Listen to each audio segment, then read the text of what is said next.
തമിഴകത്തിൻ്റെ super star ധനുഷിനെതിരെ Nayanthara രംഗത്തെത്തിയിരിക്കുകയാണ്.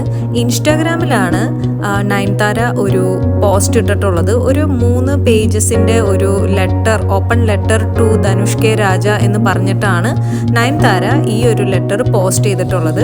നയൻതാരയും നയൻതാരയുടെ ഹസ്ബൻഡിനെയും ധനുഷ് ഒരുപാട് നാളായിട്ട് ഉപദ്രവിച്ചുകൊണ്ടിരിക്കുകയാണ് എന്നാണ് ആ ലെറ്ററിൻ്റെ ഒരു ഉള്ളടക്കം. കാരണം ഇതാണ്, അതായത് നെറ്റ്ഫ്ലിക്സിൽ നമുക്കറിയാം നയൻതാരയുടെ ലൈഫും മെയിൻലി മാരേജാണ് അവരതിൽ ഡോക്യുമെൻ്ററി ആയിട്ട് ഷൂട്ട് ചെയ്തിട്ടുണ്ട്. അതിൻ്റെ റിലീസായിരുന്നു കഴിഞ്ഞ ലാസ്റ്റ് വീക്കിലാണ് അത് വന്നത്.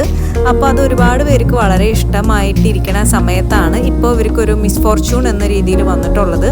അതിലൊരു 3 സെക്കൻഡിൻ്റെ ഒരു പ്രൈവറ്റ് വീഡിയോ എന്ന് പറയുമ്പോൾ ബിഹൈൻഡ് ദ സീൻസ് ഓഫ് നാനും റൗഡിദാൻ എന്ന സിനിമയുടെ കുറച്ച് 3 സെക്കൻഡുള്ളൊരു വീഡിയോ അവർ